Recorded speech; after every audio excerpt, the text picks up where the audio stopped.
Great. Well, welcome. And I was just, I want to acknowledge you for doing a great job here on the questionnaire. It's really awesome. You did a wonderful job filling that through. So, Thank you. yeah.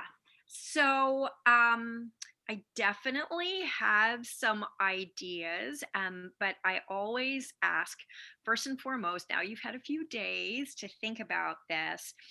What feels like the most pressing topic that you're feeling Um, for right now? Probably going like figuring out my direction in life because like right now, like I have an interview today, but like I don't really know if I want to do sales, but like I need money right now. But like I just want to figure out like what direction I want to go in and like what career option. Sure, sure. Um, so, oops, you've frozen up for a minute. Can you hear me? See if you're able to hear me. Oh, are you able to hear me? It just froze up for a minute. Yeah, I can hear you. Okay, perfect. I can hear you. Perfect. So great. Well, a couple of things. Yes. So we'll definitely dive into that. So my thought is, since it definitely seems to be on your mind, let's go ahead and really follow the strategy of starting by mapping out where you are, and therefore this is the process of finding the clues of where could be that really nice next step for you. Um, as we go through that, it may call us back to some of the things on the questionnaire. And one thing, though, I would let yourself off the hook of, like beginning immediately, is that what you go into right now has to last you for decades and decades. This has to be it, right? And Yeah. often when we're perfectionists, we have a tendency to put that kind of pressure on ourselves, and we over prepare and over analyze rather than amplifying our skill of how to a certain extent, trust the process and focus in, hone in on simply the next step, not the next step that becomes your whole lifetime, but what are the next Yeah. steps that can evolve. And then, because the perfect way of that tends to work for the people who ultimately feel successful, ultimately feel happy, is to take a step, assess, and do any sort of adjustments, right? Even sometimes I have clients who are way up in the C suite level with, for example, one woman who's a dynamo in one of the major banks, and she has been in so many different departments within this major bank, and sometimes doing things that she felt like she totally was unprepared to do, and yet she learned so much along the way. So go gentle with yourself, release some of that pressure, that the decision that you have to make, and also keep in mind that sometimes there are phases along the way. So meaning that if you say, ultimately, I would love to do something like this that feels very big, but I have no idea how to get there, sometimes then you can reverse engineer back and say, okay, what can we start doing now?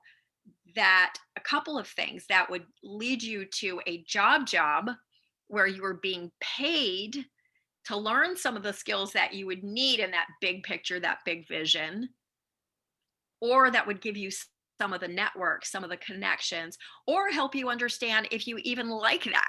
Sounds good, but once you're in it, sometimes you may not really enjoy that as much as you think, or you might enjoy it for 2 years and then that's done, or you might enjoy it for 10 years and then it's time to move on and grow, right?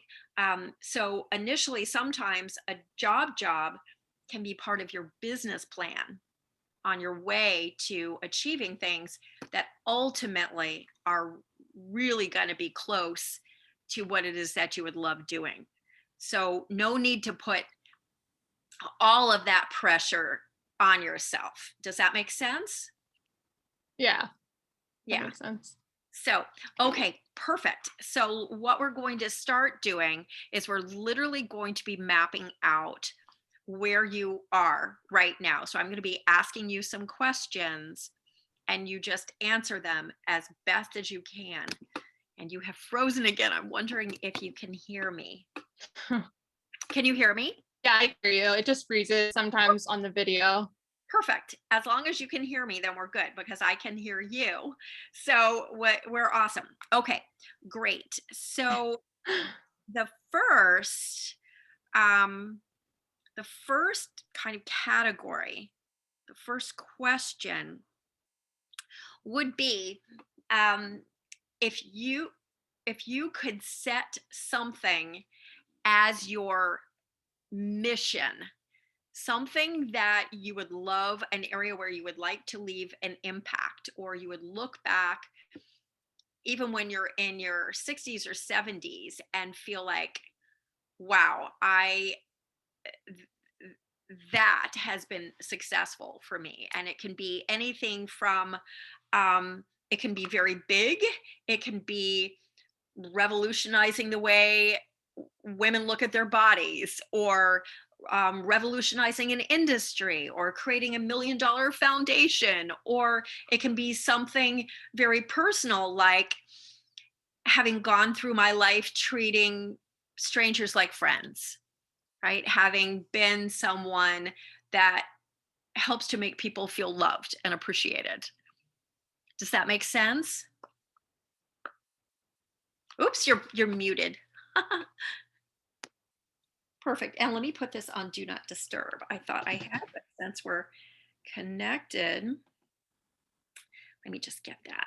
Oop, beak, so that we don't get a phone call and I'm not getting texts. There we go. I leave that to make sure we, oops.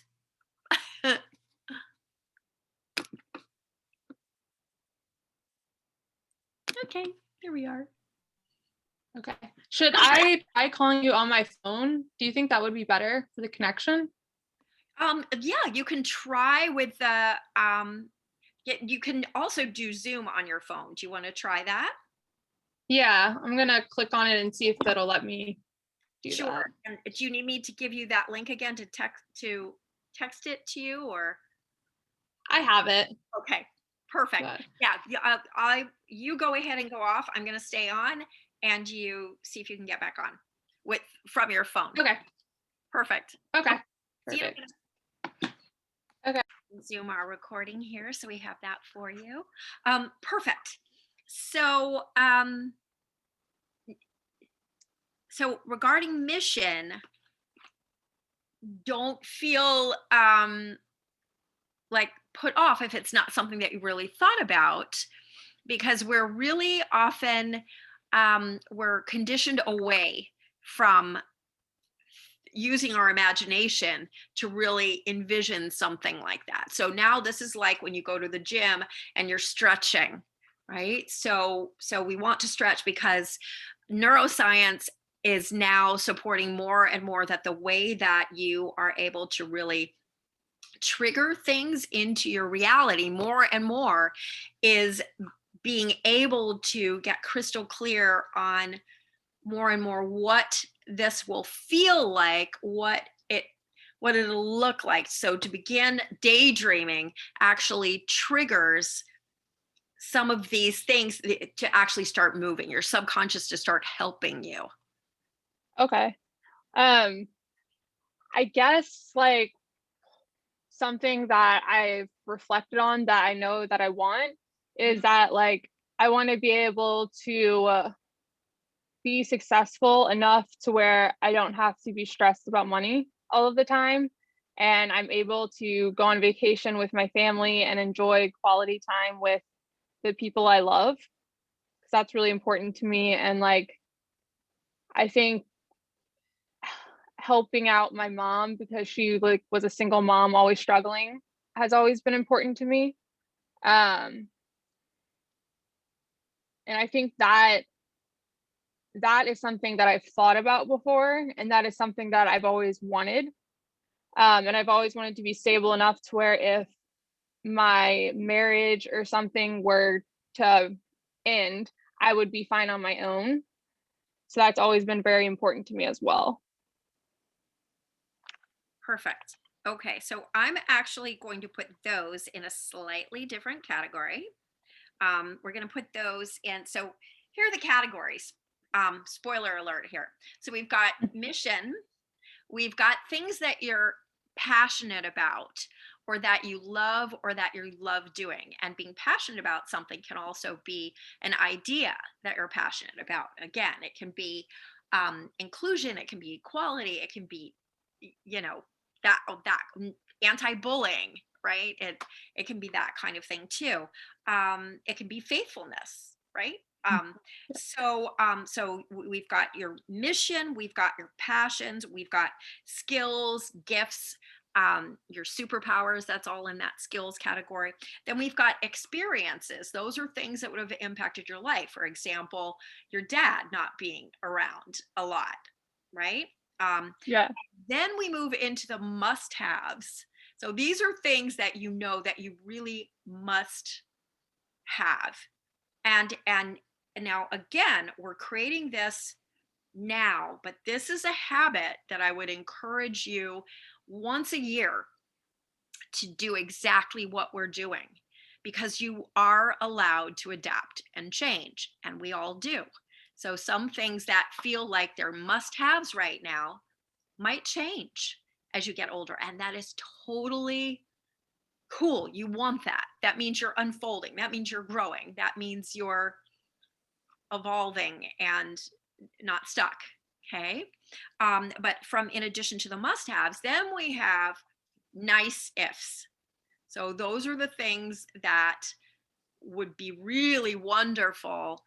You're not going to be, throwing yourself on the bed in despair if you don't get them, but they're some of the bigger goals. In fact, that might be where helping your mom is. Depending on you, it might be a must have. I must find something that I am so financially independent and successful that I'm able to help my mom. Non-negotiable. That's, or it could be, well, wouldn't it be nice if I could do that? So that's personal to you.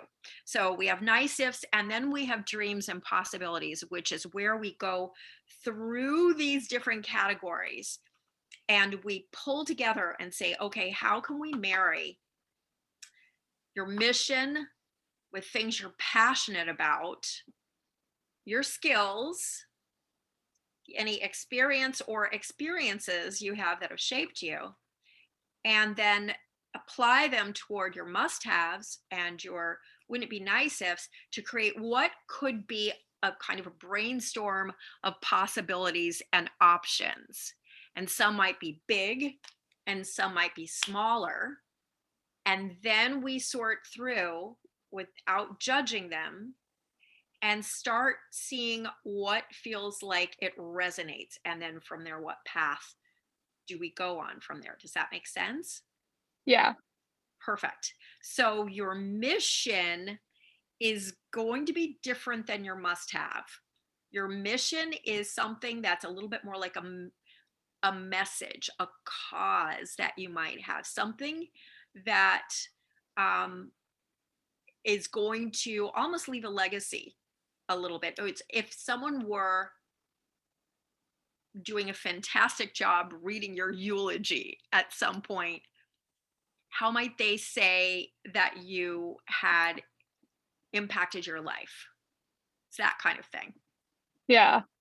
I think that I always feel really good, and I've always been passionate about helping others. So Mm-hmm. I think that would be something big for me. I'm not sure what necessarily that is, Yep. but I know that like making an impact on someone's life is important to me. And I mean, if I could do that in a big way on like a bigger, like a mass of people, that would be great. Yeah. Yeah. All right. So for now, we're going to say have impacted lives in a big way. So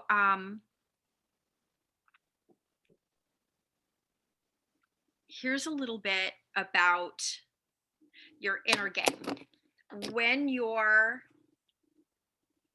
talking about your future,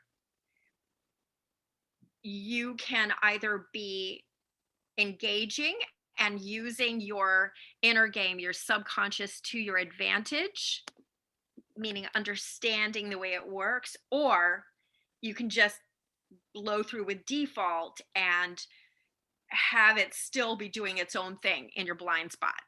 So we definitely want option number one for you, right? Which means that you start becoming more and more aware of the programming code that is being created. So tons and tons of research supports that when you're talking about your future, like if I were to say to you, like in the questionnaire, 6 months from now, where do you want to be 6 months from now? Rather than saying, well, I want to be happy in my relationship, I want to be financially stable. A better way that taps into that force within your subconscious and harnesses it to work for you, ironically enough, is to catapult yourself forward, look back, and talk in the past tense. It's very, very subtle, but it's a huge difference for your subconscious. So, for example, if I were to say, I want to be financially, in 6 months from now, I want to be in financially a better position. The energy, my focus is clearly, as I'm looking off into space, my focus is on, what do I not have right now? That's the question that I'm not speaking out loud, but that's where the focus is. In other words, the focus is on the lack of the presence of every single thing I'm talking about. So I don't know if you've ever heard, but there's a lot of there are a lot of studies that support that where your focus truly is what grows. So if you're concerned, and the frustrating part for us human beings is that when we feel we're pre-wired, our primal brains are pre-wired to look for things that are potentially out of whack, that are going wrong, that are either a danger for us.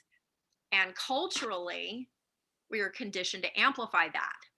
So if, for example, we're lacking money, what are we focusing on? Lack of money. So what are we creating more of? Lack. Ah, So here's how I want you to think of this. And this is a really important takeaway from today, because this is where I want you to really start playing with your awareness, because this we will be applying as you go forward. But think of it a la Facebook.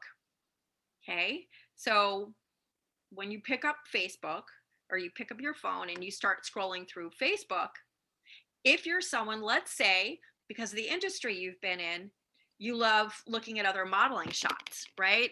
That it's just fascinating to you. So when you see them, you'll click on the picture so that you can actually look at it, you'll expand it. And so it's gotten to the point where your feed has a lot of things that would be relevant to modeling industry. So you're getting a lot of that. However, one day you are going through your feed and there's something, let's say that it's really it's just really off. It's like maybe it's political, or it's something that takes on a really bullying tone that's just wrong. And so you click on the more because you're just shocked with this. And so you click on the more and you read the entire thing. And it's so out there and offensive that you feel almost obligated to make a comment and just say, this is just totally bogus. Um, and so you make that comment, and someone else comments back to you, and then you comment again. You're like, you know what? This is stupid. I'm not doing this. So you X out of Facebook. Your boyfriend comes home and you're talking and you're like, oh my God, guess what? The most bogus thing. You have got to see this. And so you go back, you pick up your phone again, go back to Facebook, you scroll, you find that article. Once again, you're clicking on more. And now you're letting him read it. So the amount of time you've spent on that article is now, or that post is pretty significant. So what is Facebook's goal? To put whatever you're focusing on, like to generate what you're looking at the most and then put more things like it on It, your yes, timeline. it's called engagement, to Yeah. get you to engage. In other words, to get a reaction from you. The bigger, the better, because that makes them know that you are engaged. In other words, you've come even more alive. You've come to life and engaged. You've gotten out of your just observer. You're like, okay, I'm interacting here, right? They got you to engage. So there is a part of your mind called the reticular activation system, which you don't need to remember, just razzmatazz, right? The Raz. That's the same thing. It is paying attention. It's in charge of filtering the things away from you that don't seem to make you engage, that don't seem to make you come alive. So if you have things that please you and that make you engage and come alive, terrific. Here you go. Here's more of it. However, if you were to have, like right before you hopped on here, if you had your water and you knocked it on your computer and you're like, oh my God, it's going to be one of those days. That's the good old Raz that is responsible for delivering that to you. And you're going to get, you're going to go outside and you're not going to be able to get an Uber, or the Uber's going to be super expensive, or that's your reticular activation system, your subconscious at work, because it doesn't make a judgment. It doesn't say, no, don't click on the more, don't do it. It simply is paying attention to what makes you come more alive.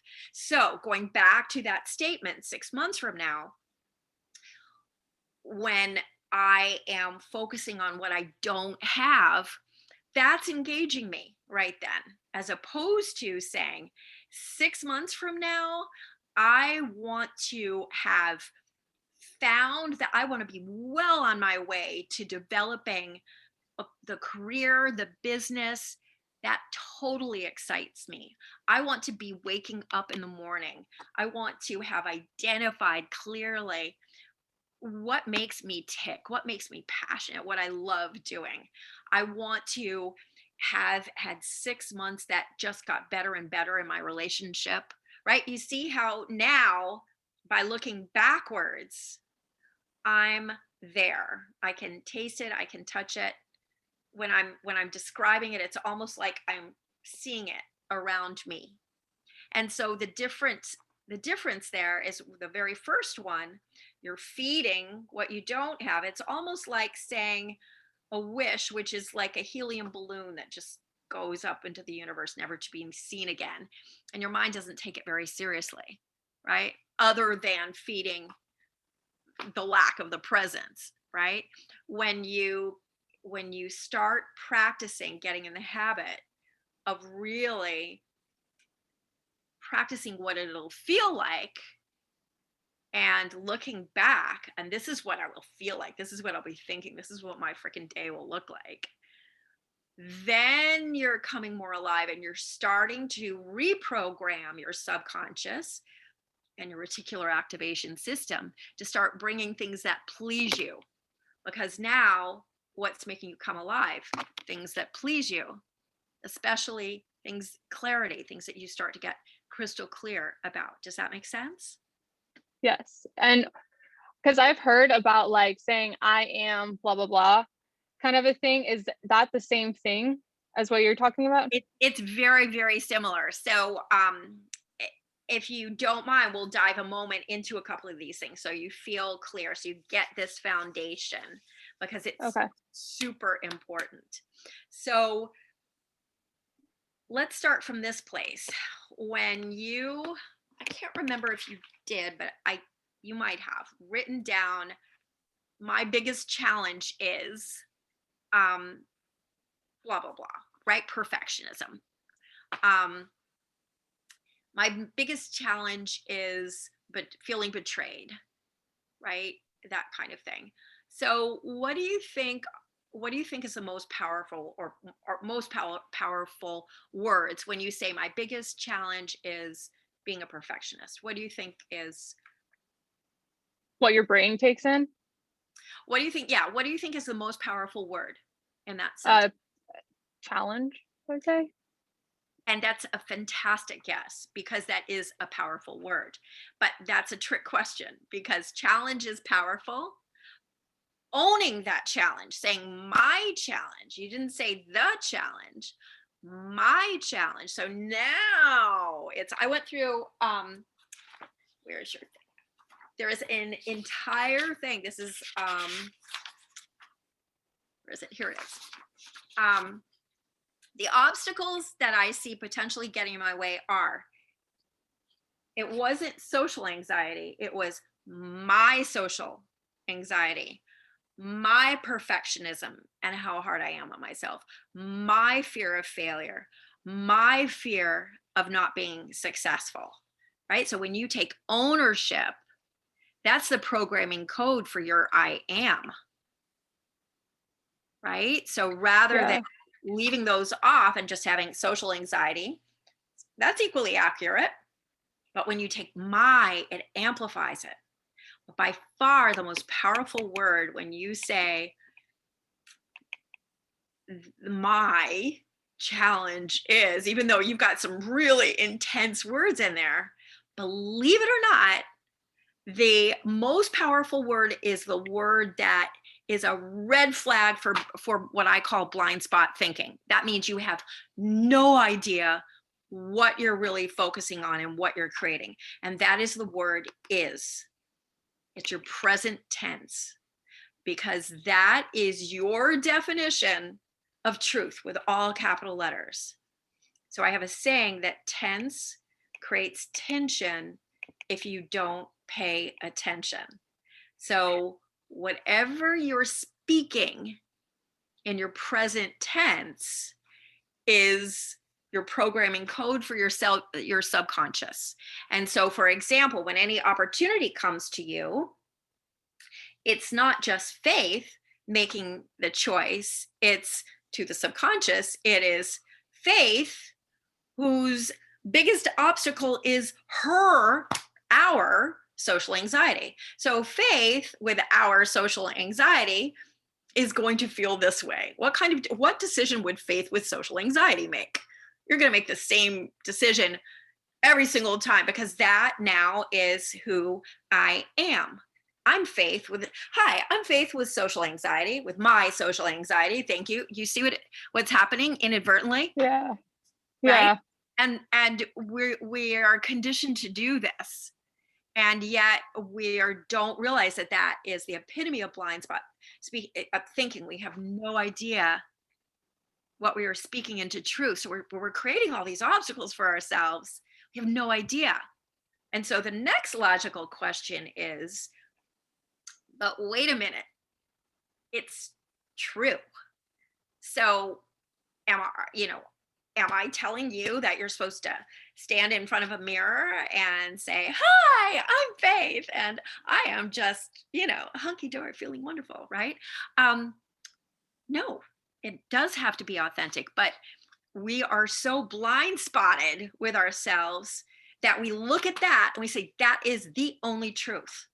Well, isn't it true to say that my main focus now, I'm ready for my focus now to be on improving the social anxiety, getting beyond social anxiety. I'm excited to be tackling the social anxiety, right? That's equally authentic. But we don't Yeah. say that because we're so conditioned into my social anxiety, right? I am someone who struggles with. We believe we're being authentic and real that way. Well, from one perspective, we are, but the thing that we're not embracing and appreciating is that there are many, many other perspectives that open a door of possibility, of the possibility of being more empowered and moving forward. So when you start looking at your definitions, I am, it is tremendously powerful. Equally important is I am not, right? I am not someone who feels comfortable in this environment. Really? Why? Because how many times in your life and at what point, probably when you were young or as a child, you made a decision, I don't feel comfortable. And all of it was the same people who made you uncomfortable. So rather than you making a deduction, these people in this situation make me uncomfortable, all of a sudden it became, I am sort of damaged and defective in a way because I am not someone who feels comfortable in that situation. Well, go and ask like a million other people if they'd be comfortable in that situation, being bullied, for example. I don't think anybody would. But it's not you, it's those people who were bullying, right? So it's not you that needs to feel like, ugh, I've got to completely stay out of situations of being judged, which is really interesting that you have managed to still be able to find joy in the modeling business, right? Because you are putting yourself out there in a way to create an image, to create a look, right? So clearly there's a part of you that is can get beyond that concern with being judged. You also had your mom who is very judgmental.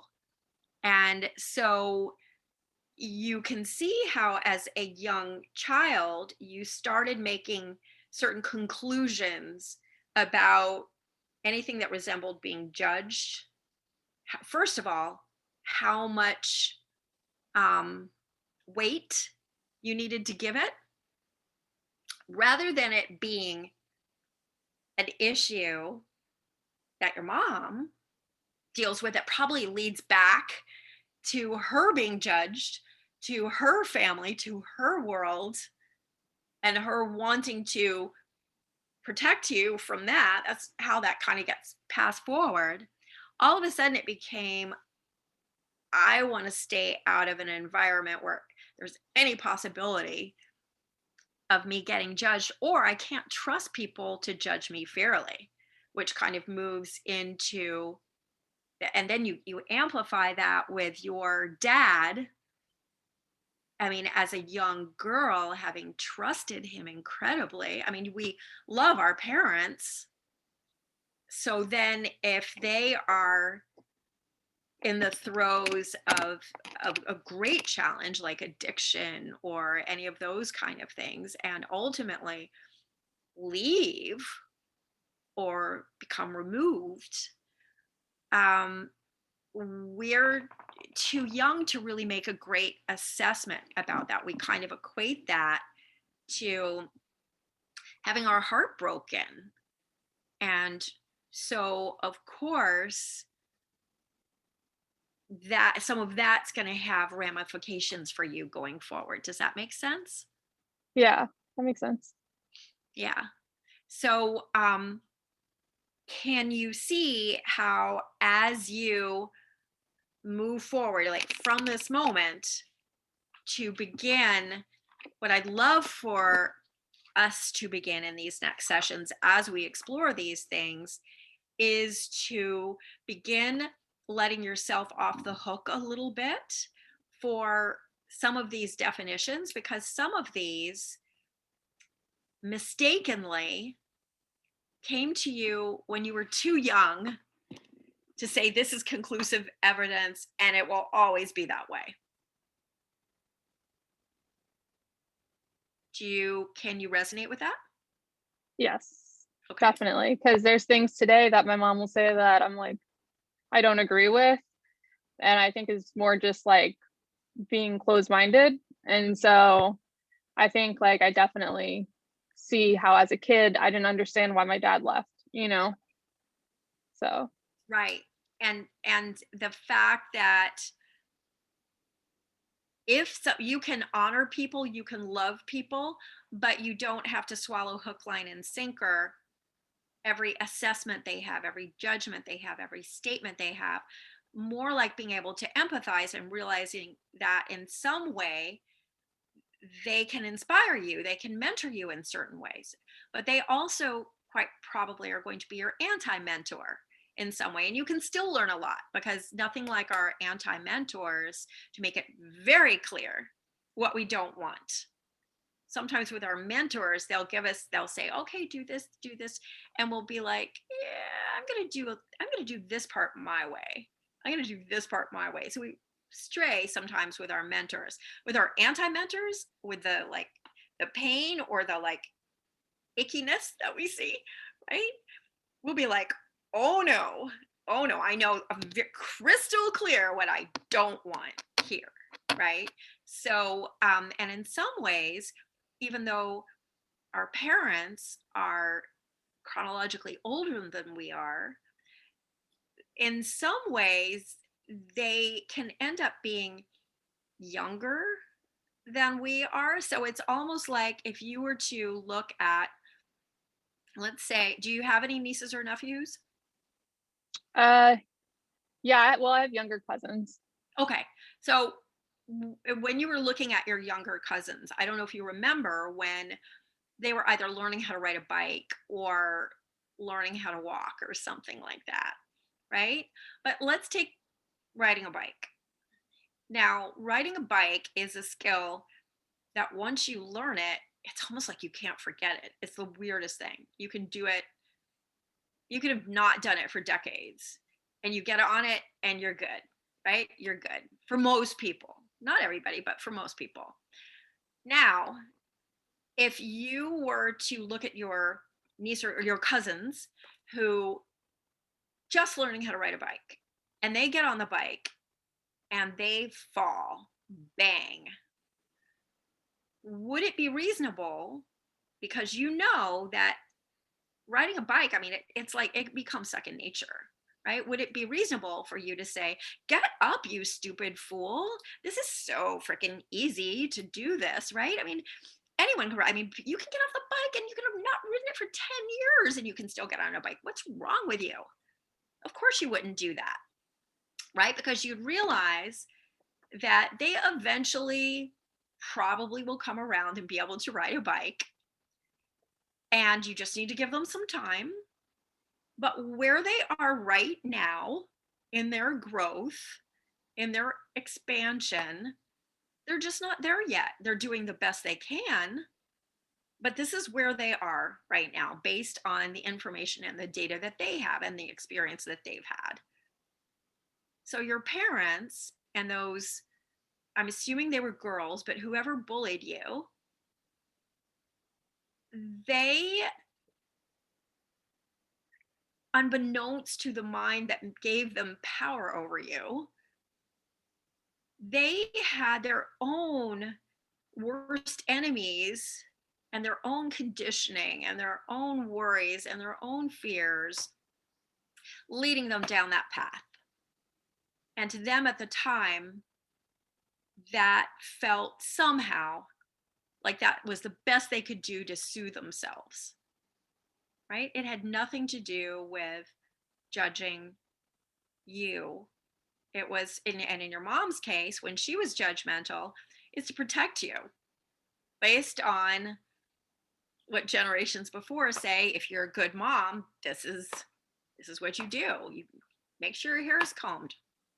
Why does it matter? Right? That kind of thing. Well, because, you know, but based on the generations before, if you're a good mom, you will not let your child go out and your hair look all messy, your clothes are messy. What does that say about you? What does it say about your skills as a mother? All of these kind of things. And especially if she was a single mom, she may have felt really sensitive about certain things, or she may have wanted to prevent you. I mean, there's so many different things that were at play that had nothing, that were not personal, that didn't deserve you giving your power over to them. Does that make sense? Yeah.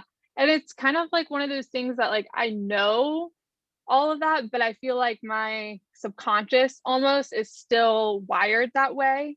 And so like even though I consciously am aware of it, there's still like the feeling inside of me that like freaks out. If that And makes sense. and absolutely, it totally does. And that is a result of years and years and years of patterning. And that, going back to your initial question about I am, this is who you got comfortable, even though comfortable is a weird word because you tortured yourself with it at times. Yeah. But this was your identity that you have come to associate with you. And if you've ever heard of Tony Robbins, he really talks about how hard we fight for our self identity, even when it's destructive to do so sometimes, right? So, I mean, you'll like if someone doesn't smoke, for example, and you were to offer them a pack of cigarettes, they wouldn't respond by, well, what brand in it is it? They would say, I'm not a smoker, right? And so they approach their world from the perspective of not being a smoker. And so it's time for you. This is where now it's time for you to begin consciously listening. And this is how you get it untangled. This is how you get away from the tar baby, right? There's an old story that of a rabbit came up to this, it was a baby made out of tar, and it was in the road, in the way, and this rabbit punches it. Well, because it's made of tar, when he punches it, his hand sticks. And he gets furious, so he hits it with the other hand. Now the other hand is stuck, and so he starts kicking it and gets, the more he wrestles, the more tangled and stuck he gets in the tar baby, right? And so now is a a challenge for you to begin committing that I am. So I am, how might you say something that feels a little more powerful? Even if you were on my way be, I would say I am confident. I am self-assured. Um, does that feel honest to you? yeah, it does. I it's funny because like with the modeling, how you said that, it's like with modeling, I see it as a job and it's only a job, you know? So it's kind of like I disconnect from it taking it personally. Whereas like when it's people I know, it's a lot more personal. And so I feel like I am confident, and sometimes I question my confidence, and that's when I start getting in my head about questioning myself, Right. basically. So I have a little challenge for you. Part of home play today would be to, I'm going to suggest that you pick a time in your life, or pick two times in your life, one when you were younger, um, and maybe one when you were being bullied, but write a letter to your, let's say, 6-year-old self, 7-year-old self, and or to your older self, your teenage self, when you felt the most judged and like you really needed to pull in and protect yourself from that, and explore what it feels like to, first of all, acknowledge that version of yourself for the fear that you felt, whether it's fear of not being loved, fear of being harshly judged, fear of feeling pain, fear of being alone, fear of being unloved forever, fear of not finding people who would love you and nurture you and support you. Explore and feel what that feels like. What were those fears? So embrace those and acknowledge how tough that was and how much courage it took for that younger version of yourself to try to sort through that. And then acknowledge that younger version of yourself for doing the best that you could at the time to, one, either stay out of the way of that pain, to adapt, to adjust, to try to make changes, um, or two, for pushed through it, having pushed through it and saying, I'm going to find a way, I'm going to succeed anyway, right? I'm going to find that path in spite of the pain. And then to those versions of yourself, I would invite you to make a promise, make a declaration that from this day forward, that suffering that you felt, that sacrifice that you made, playing small, will have been worth it, because from this day forward, I am no longer going to live as a victim, live as someone who gives someone the power to judge us, to judge me, that gives someone the power to make me feel betrayed, that gives me the power to feel small, right? Going forward, I am going to use each day going forward to become more and more of a force to be reckoned with, bigger, better, more clear, more creative.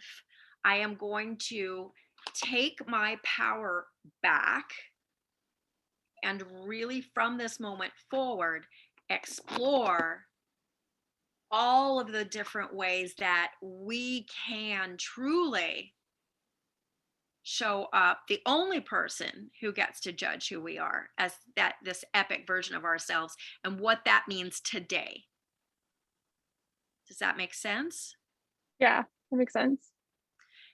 Do you see why it's important for you, as we go through this map, for you to get more and more determined, committed, that now is the time to heal that emotional disconnect between I know this, I don't feel it, to work on that, so that, because look at the things you're wishing for 6 months from now. You want to be in the midst of a wonderful personal relationship, for one thing. And what do you feel gets in the way? The heart, right? It's living in fear that you're going to be betrayed, not even feeling like you can be wholeheartedly yourself. You're always auditioning for the role of his girlfriend, Hmm. right? And so he may not even really know if he knows who you are. At least not that epic version of you. Yeah. You don't need for him to be a caregiver of the wounded version of you, right? Because Yeah. then it makes you feel compelled to stay in that role of the wounded version of you, which makes you feel vulnerable. Do you see how it creates a cycle? Yeah. And then it creates fear. Yeah. Exactly, exactly. So this really, so another part of, and same thing professionally, right? You've got several different fear things going on here with professionally, um, and certain truths that we'll want to play with. My life is going nowhere. Do you really want, so it's listening. So part of your home play is this acronym called ACT, ACT. A now is to be aware of your inner narrative. Okay, to be aware, listen to what you're saying, and how does it make you feel? If it doesn't make you feel empowered, why do you continue saying it? Why? Right? Yeah. And sometimes like I'll say something and then I'll like re-say it, but like in a positive way, trying to like correct myself. So I don't know if that's a Yep. method that also works for that. That's definitely starting that, because the C is to commit to changing it. How can I say this in a way not just that sounds more positive, but that makes me feel a little bit better? Case in point is my biggest challenge is being a perfectionist all the time versus saying what I'm ready to change right now, what I'm ready to transform right now is my past tendency to be such a perfectionist, right? My past tendency. But I'm ready to equally identify, identical, but one has some hope with it, right? Some hope that this is going to work. It's not saying, oh, yep, I'm a perfectionist and that's just, it is what it is. No, it's not, unless you keep saying it over and over and over again. Yeah. Right. And so for you, as you work toward figuring out what it is that you want to do, this was really fun. If everything could fall into place, my life 6 months from now would look like I'm making a steady income doing something where I'm not stuck in an office from 9 to 5.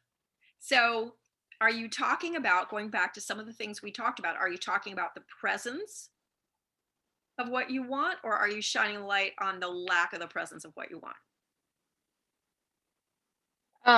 The lack of the presence. Yes, and why? Because I'm saying what I don't want instead of Mhm, what I want. mhm. And you're overemphasizing it by saying, I'm stuck. Being in an office is stuck from 9 to 5. I'm stuck, right? It's implying that any time that you would be in an office between the hours of 9 and 5, you're going to be stuck. So, what does that pre wire your mind to feel? Well, To be miserable. right, right. So it's that blind spot thinking again. There's like no winning, right? So you've immediately X'd out anything that would put you in an office environment between 9 and 5,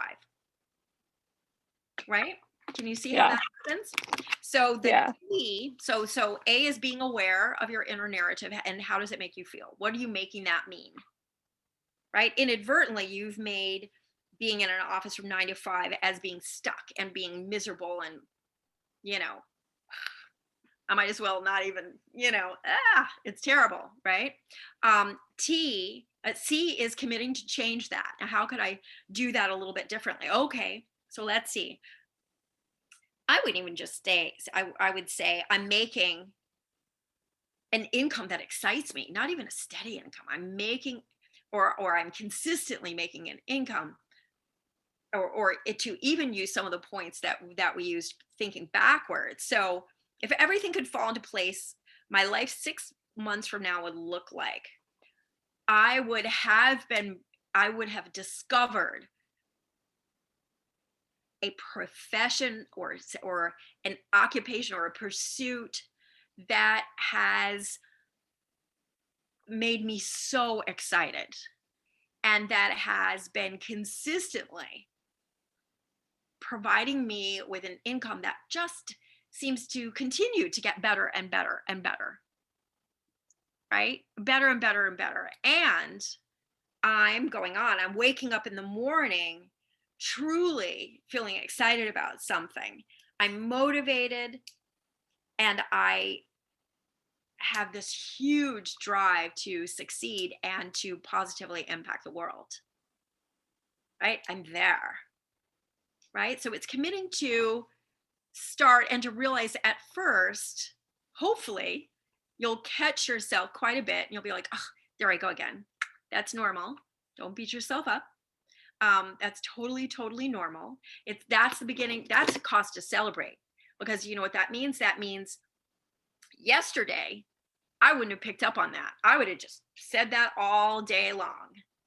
Today, I may be saying it, but then I'm catching myself going, ooh, maybe I don't want to do this. Maybe I want to shift this.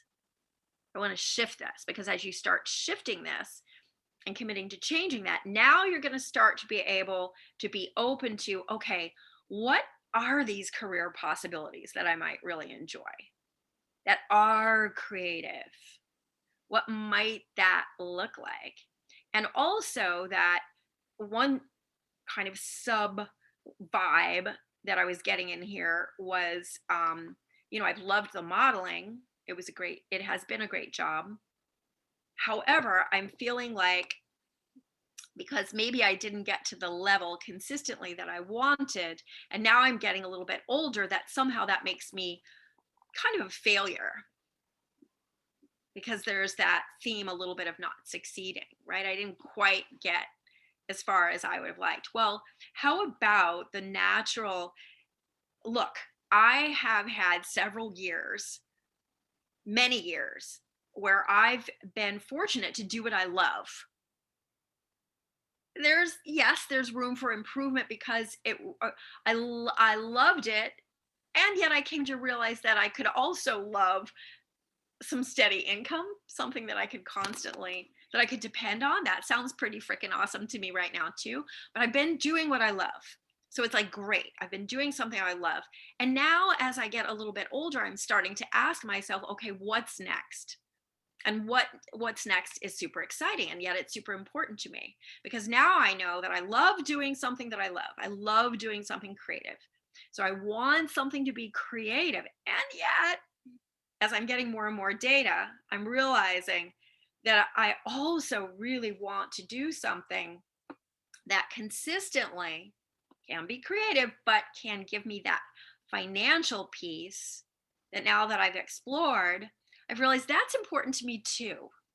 So now I'm going to ask a better question, and that would be, what is out there for me that is creative, that gives me that creative fulfillment, that helps me tap into my skills, my superpowers, things that I feel that I really am good at, a job that I love, and a job that will start to fill in that other piece that could be better, which is that financial piece, and maybe even tap into my wouldn't it be nice if piece of being able to help my mom and express my appreciation. I mean, she knows I appreciate her, but to be able to surprise her by helping her financially, just as a gift, just because, mom, I love you and I can only imagine what you went through. Here, it's so important for me to be able to do that. So, wouldn't that be an exciting and amazing what's next for me? And I can really start to feel the exhilaration about that. So, I'm not demeaning anything I've been doing. It's been great. There have been many, many aspects that I love.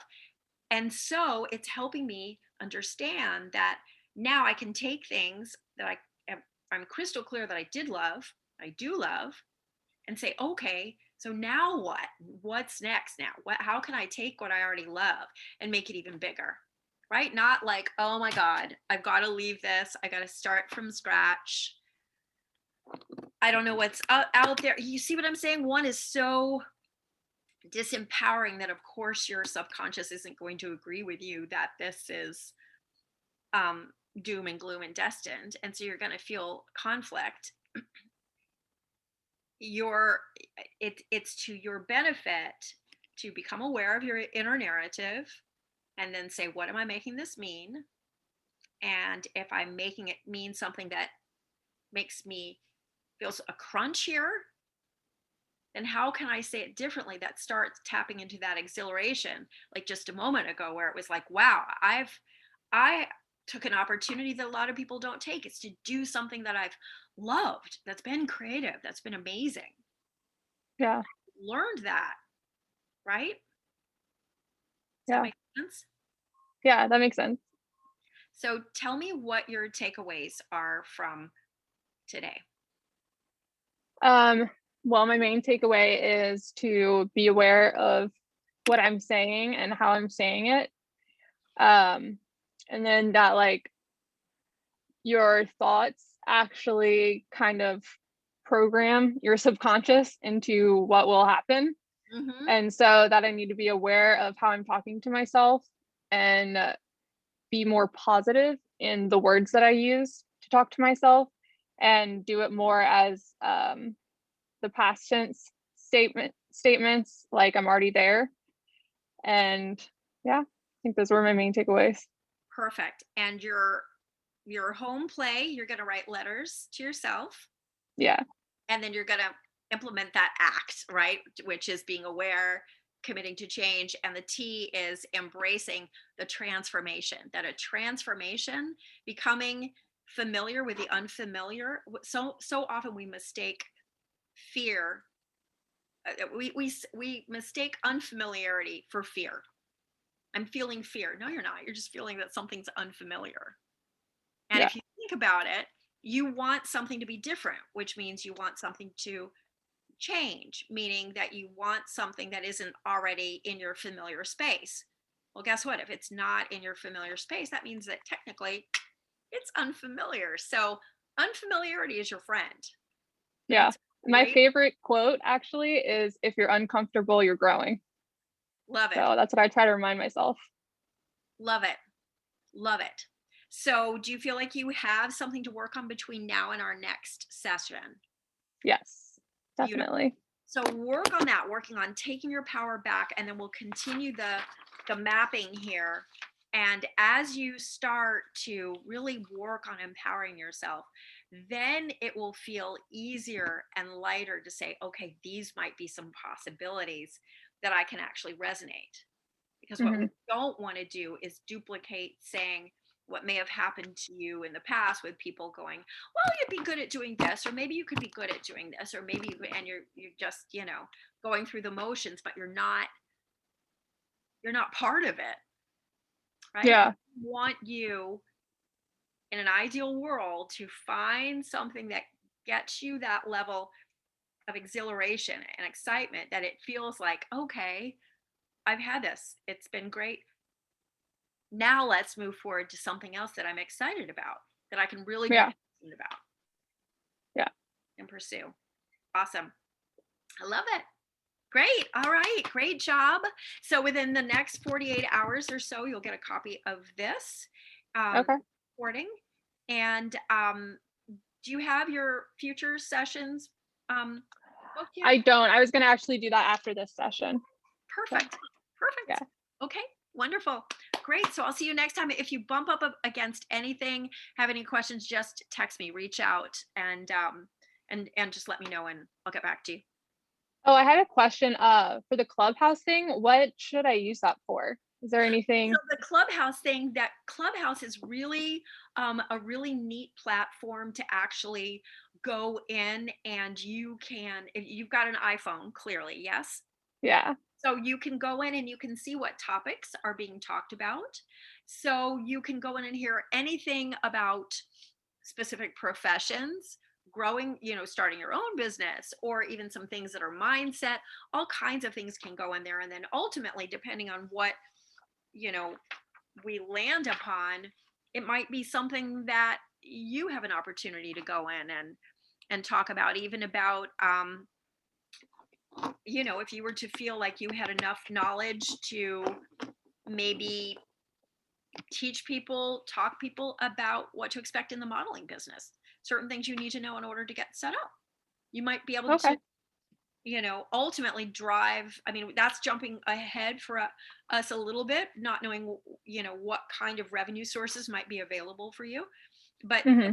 certainly, there might even be some room for a side hustle that still kind of keeps you in the modeling space of, here's how you kind of get into it. Here's how you create a tear sheet or this or that, or, some tips you may not know about it or whatever, that people might be interested and willing to get in and to get your advice on it, Okay. right? Awesome. Yeah, Yeah, I'm gonna take a look at that. wonderful.